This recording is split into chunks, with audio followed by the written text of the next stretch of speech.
sneak in close by. Can you hear me? I need to ask you a question that's really personal.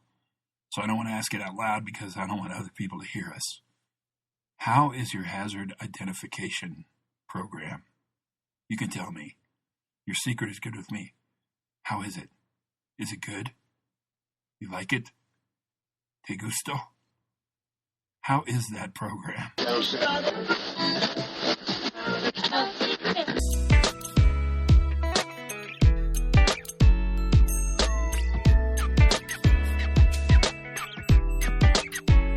Hey everybody, Pre-Accident Investigation Safety Moment. This is Todd Conklin. I'm your host for today.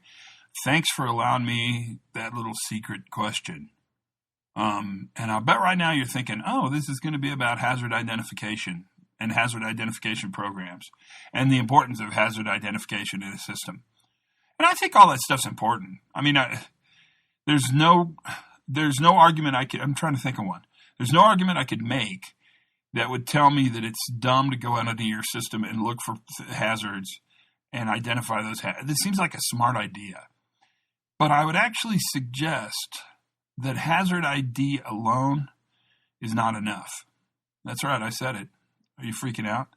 And yet I go to tons of places and it seems to be enough. They act like that's everything. Like we have a really good hazard identification program. We do hazard hunts all the time here. We look for hazards in our pre-job brief.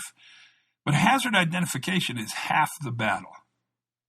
Because once you identify that hazard, the other, maybe more important half is thinking about the controls that exist in that system.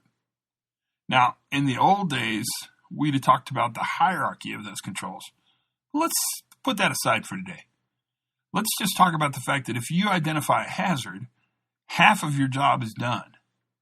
The more important second half is to think about what are you going to do when that hazard is successful.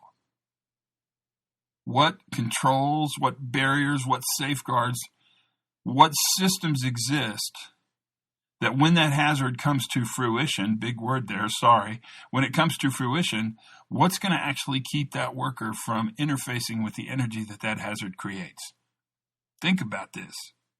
Because what I'm telling you is identifying the hazard is not enough. In fact, I would almost wonder if identifying the hazard without looking at the controls on the other side is almost malpractice, kind of immoral. Yep, there's a really dangerous thing out there. Be careful. That's not how it works. There's a really dangerous thing out there, and because it's out there, and when it happens, here are the controls we put in place. Don't start the job till those controls are there. Hazard identification is valuable. It's important, but it's not enough. And if your program only really emphasizes the first half of that equation, then ask yourself this: are we doing what we need to be doing in order to create an environment where we can actually have successful failure, where we can have graceful extensibility, where we can have resilience? Hazard identification is not enough. It's hazard identification plus the identification of safeguards for when that hazard is successful. That's the safety moment for today. Learn something new every single day. Have as much fun as you possibly can. And for goodness sakes, you guys, be safe.